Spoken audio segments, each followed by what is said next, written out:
thank you for coming and sharing your insights and what you want to do here in the city. So let's really unpack the vision a little bit. Let's talk about the different pieces, starting with the various residential and office towers. Tell us what's coming up in the next year and further into the future and where we are right now. Well, I mean, I think, we look at West Palm Beach County holistically, and it takes a lot of different ingredients in order to really create the growth in each sector. And so, and it doesn't happen all at one time. We're very bullish. We think Palm Beach, West Palm Beach, and Palm Beach County are probably the best places in America to be. We're all fortunate to be here. And the question is, you look and see where we are today and what the opportunities are.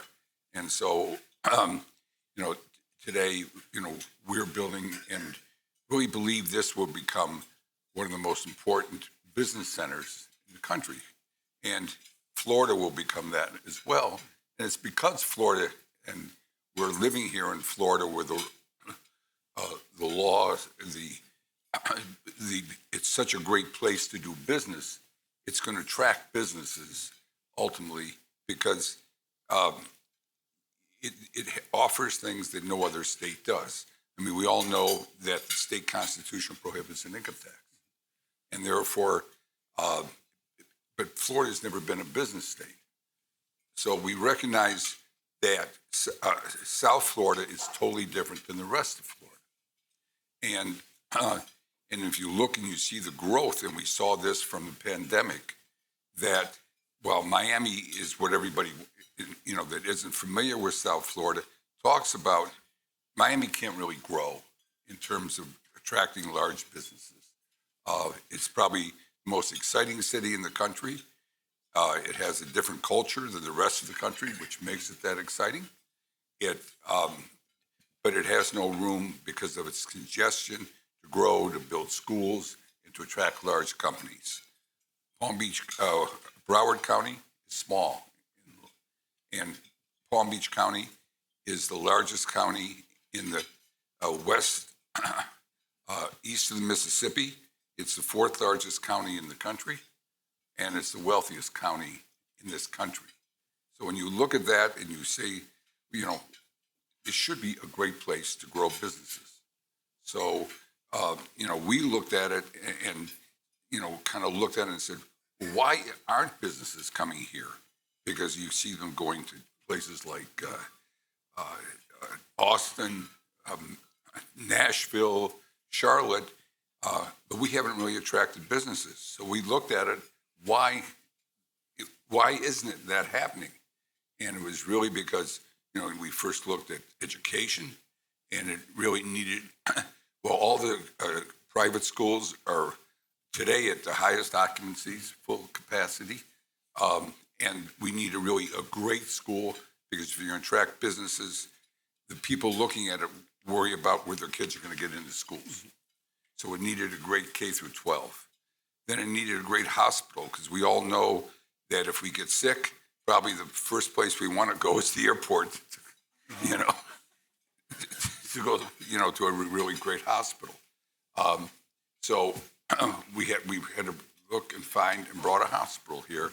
Cleveland Clinic is opening up here, right? And then which we'll get to in a minute. And then then we had every great place to grow has to have a great university. And we brought Vanderbilt here with their graduate schools of business and all that. So when we looked at it, now we're looking at the city or this whole area holistically, and that, being all of really Palm Beach County, and, and bringing in those needs. So, we're building office buildings. We have a 1 million square foot building under construction. It's over 60% leased, and it'll open up in 2 years from now. And then you have to complement that with housing.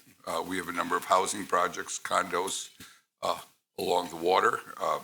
The retail, we have great retail that we're kind of redoing City Place. So, there's a lot of activity that is going on in what we're doing, building new hotels as a convention center and as people want to come to West Palm Beach as a destination. So this is really an exciting place. It's all happening. And so, you know, we're looking at it and we're involved in every aspect of it.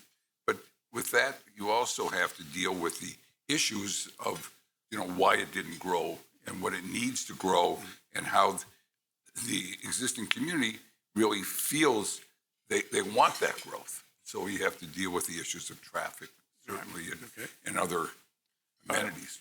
You mentioned Cleveland Clinic. We know there's other healthcare providers that have moved in. So tell us, Cleveland Clinic, why Cleveland Clinic? How do they fit in, and what's your vision there? How they fit in. I mean, one thing we care about first. The first thing is health, and you know, and if we get sick, and you know, the first thing here. I mean, I've been here 25 years, and people really are concerned, you know, with Good Sam and the hospitals that service this area. So that was really, I think, one of the key things you heard from people with or without growth, you know, was people worry about their health. And I think bringing a hospital here was a key thing. And, you know, we looked at different hospitals to get here, and Cleveland Clinic is either rated number 1 or 2 in the country. So, you know, and if you're looking to really grow an area, you want it to be with great brands that people will recognize, you know, as opposed to just, you know, somebody local, unless they're really good and have a great reputation. But you can't find a hospital in this country with a better reputation than Cleveland Clinic. Okay. You mentioned Vanderbilt. Again, we have other universities. Tell us about, you know, what's the importance of having a university like Vanderbilt here in Palm Beach County, and what you expect it could bring for education and economic development. Well, I mean, Vanderbilt is a top 10 school. And, you know, to bring businesses here and to grow and attract young people, you want to have a first-class university. I kind of like draw an analogy when you saw the growth of what's happened in Silicon Valley. Silicon Valley happened because of Stanford University with their engineering being a great school, and then also the wealth of San Francisco. And Silicon Valley is, you know, probably the most important business center in this country. I mean, from a non-financial standpoint, dealing with all, you know, where our tech industry really grew and what we rely upon so much. So, you know, having a school like Vanderbilt together with the proximity to Palm Beach, with the wealth there, I mean, it opens up opportunities that don't exist anywhere. Right. You also touched on the K through 12, that K through 12 space. And you kind of told us a little bit about why you think it's important. So tell me what would be your involvement be, and how does it again fit in with the overall mix of in the K through 12 system that we have? Well, if you're going to grow an economy and bring jobs, you need growth to really stay vital, to grow, to bring in new things and jobs. Every place you ever look at, it's about bringing jobs.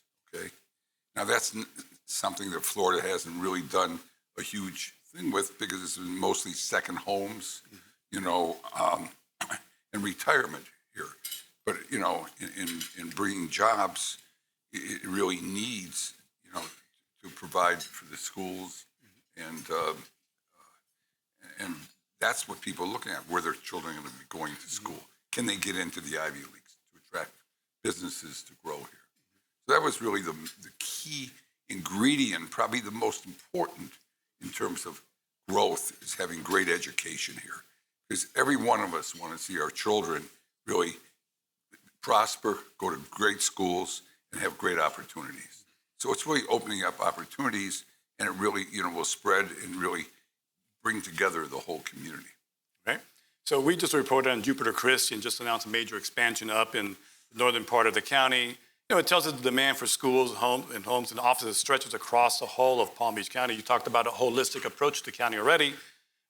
So tell us, you know, again, looking at the entire county, you know, tell us about the importance of education and some, you know, these other entities in creating the Palm Beach County that our children and grandchildren will grow up in. Well, I mean, like I said, people want to see their children prosper, and they're looking to make sure that they go to great schools so they can get, jobs and get the education that's needed today. And education is changing so much. So, but today, all the great private schools in this county are at capacity. So how are you going to attract businesses if you don't have new schools, and you want to get the best? And that's what will attract business, I mean, the Florida public school system is certainly being upgraded. It's much greater. I think Palm Beach County schools are rated very high. But people, are looking, that are moving here and bringing businesses, they want their children to get into the best colleges. And they have this perception of what that is, and as good as the schools in Florida are and the universities are great, Florida has a great university system as well that delivers, highly qualified students. But the question is, they also don't have places to go. They leave the state, our best resources, because they don't have the opportunities of jobs that exist around the country. So this is one reason also I think people want to see this area grow, or Florida grow, and with jobs that would really attract their children to stay here, because everybody loves the idea of having your children around, not scattered all over the country. So, it really serves a purpose both for the parents as well as the students, and the ability to attract these great jobs here is really what I think the opportunity and what the future is. And I think we're so lucky that, how the world is changing and in every single aspect, that this is the reason why we all can be so optimistic about what the future of Palm Beach and Palm Beach County is. Yeah, I mean, I think just to highlight what Stephen said, and I do apologize. I know the invites went out, Ken Himmel and Stephen Ross, but he had a last minute. You do a good job, though. Don't worry about it. So it's okay. He's the future. But I think what Stephen is really alluding to is the diversity of choice in education. We really are not just focused on private schools. I know that's what the recent press has kind of mentioned to date, but we're investing in the local community. We worked with our current legislative group in Tallahassee to get funding for Roosevelt Elementary School. We have a great partnership with Palm Beach State College. I don't know if you want to talk about your scholarship program, but it is the diversity of choice, because not everyone's going to go to private school. The companies we're going to relocate here, and to Stephen's point, Palm Beach County is an A-rated system. When we attract companies, they just don't know it yet. So it's part of this is an awareness campaign. Part of it is building new capacity, but a lot of it is working with the existing infrastructure. And it's a big emphasis of what we've been doing recently. All right, cool.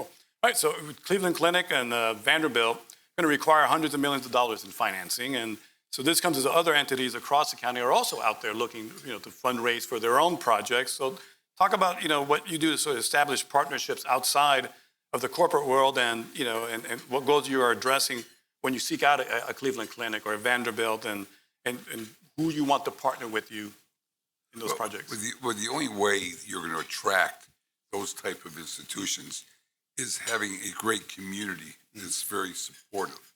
And it goes, in terms of all the existing facilities and institutions that are here. I mean, we saw the fact that how West Palm Beach has to grow, and, and seeing that growth. So we set up a scholarship and partnered with Palm Beach State College. Eva Parker's here in the audience. And to provide for all the schools, in not all the schools, but the schools in those areas that were probably most impoverished, and for all of them to get a scholarship to Palm Beach State College, but more important, to set up guidance counselors when the students entered the 9th grade, and so that they would know there's a future there for them. And I think, this is really helps the local community. It will, help with the future that these people have, and also cleaning up the community and allowing them to have jobs, because you saw the crime, it will reduce the crime and all that. When people know there's an opportunity for them in the future. So we think that's very important in working as much with the community to grow and elevate.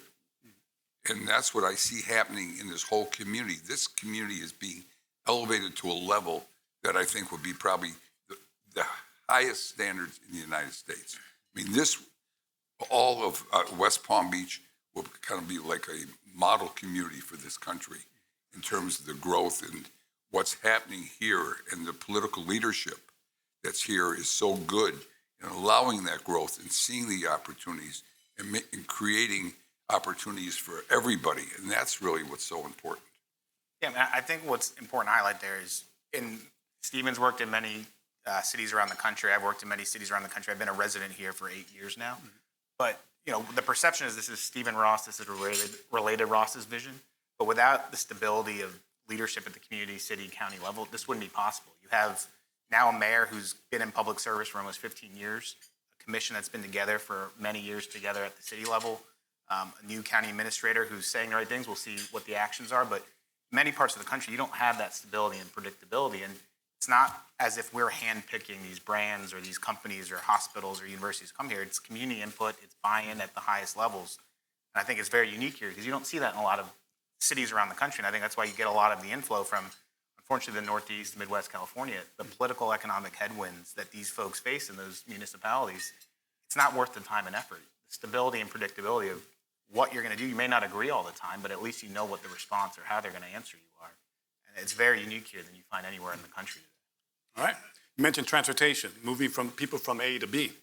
Other urban areas have turned to trolleys and throwback streetcars and monorail-like trains and so forth. Is any of that in our future, or better said, what is our mobility future as far as you can see? Well, I mean, when you look ahead in transportation, I mean, the one key thing is people talk about is really the driverless car, and how that will impact transportation and congestion and all that. I mean, I think that's coming. There's a pilot program that West Palm Beach has right now that they're implementing downtown with the driverless mobility there for vans they'll have that'll pick people up and take them.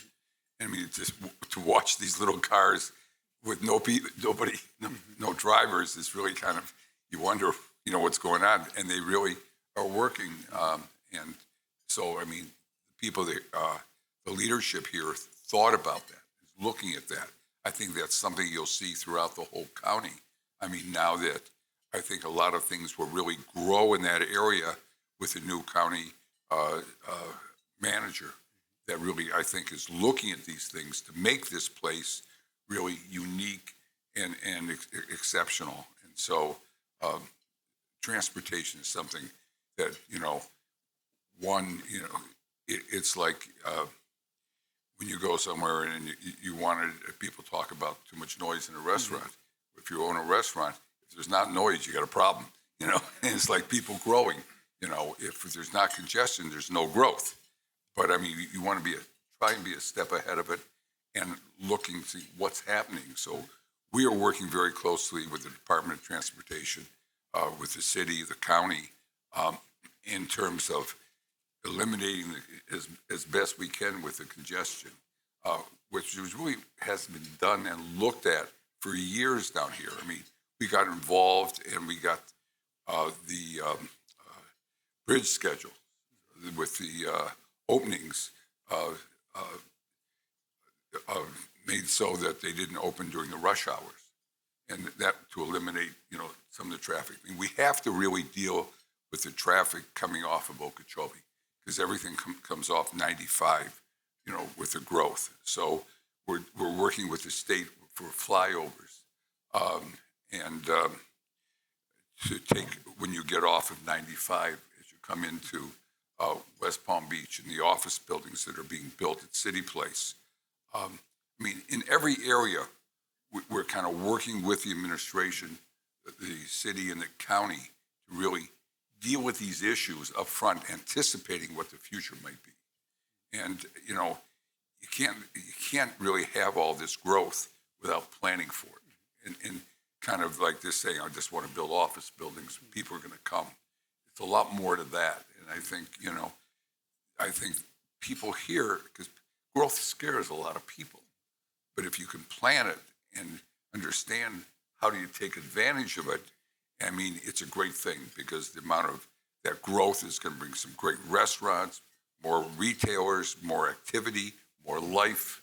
And if it's done in a manner that is in a first-class manner, I mean, people are going to be proud about the city in which they live and the area where they live. And I think that's what's happening here. Yeah, I mean, I agree. I mean, I think the biggest challenge with the infrastructure and transportation-related items, and people recognize this daily, is the pace of which at times the public sector can move. And when we would tell Stephen, we get feedback from FDOT, it's going to take 5 years to build a new road or implement a new technology, his first answer is, I can't believe it. So that it's just not possible. So there's been ways that we've been able to insert ourselves just to front end some of these processes, and it's at risk for us where we're spending dollars or our lobbyists to get infrastructure projects moving. And key examples, I mean, we recently received funding for new signalization down Okeechobee. So it'll have the best technology around the world for signalized intersections. We appropriated that in 2024. It won't get implemented until 26, 27. It just takes time. But that's the town of Palm Beach has already implemented some of that technology. But when those two systems are talking, you will have better free-flowing traffic. There's a lot of those initiatives underway that we go and say, look, we work with city and county, they want to do it. They just have their bureaucracy they have to work in. We're able to accelerate some of that. So I think the biggest initiative you'll see, it's been written about to some degree, a lot of these programs can't get moving because of time, but also because of funding. And next year, there most likely becomes a ballot initiative for a penny tax. What does that do to accelerate funding sources? Because you're talking about billions of dollars over a 10-year period, 10, 15, 20-year, whatever it ends up being, that will directly impact town, city, county. And there's no reason, we don't think, and we'll have to vet it out, that shouldn't be embraced. But that is a huge funding source to push driverless cars, an east-west connector, whether it's rapid transit or a light rail that you see in other markets. But other Broward County, Miami-Dade, they've all embraced this. Mm-hmm. Palm Beach County is at that point where the voters will be asked next year, hopefully, if that's something they want to consider, and that will accelerate a lot of it. All right. Affordable housing. It's been an issue for at least a quarter century, if not more. Obviously, by this point, we should come to the conclusion that there's no easy fix to this. So if you are a middle, low income, realistically, is there a place in Palm Beach County for you? And from hearing your comments, I think you believe there is. So what's the fix here? I mean, what would help address this affordable housing issue? Well, I started my career in affordable housing. Mm-hmm. And, you can't have growth without affordable housing. I mean, and it's really housing for, it's not for the indigent. I mean, that has to be taken care of today with all the issues of the homeless. But the housing for the workforce, both municipal employees, the people, the newcomers coming to town, out of school. You can't, things we talk about can't really happen without that, looking at that. Now, I started my career in doing that, and I moved here. They made me head of the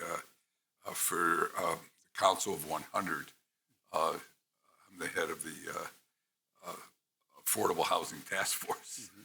Mm-hmm. And so that it's an issue that is so important. We're creating a relationship, a joint venture with probably with leading home builder in the state that will allow us to really deal with that issue. Because certainly all the people, the companies and corporations we're talking to want to know that there's affordable housing for the workforce here. And so it's something that we're totally involved in. It has to happen, and the state recognizes that as well. So we're proposing some subsidies that will allow for that.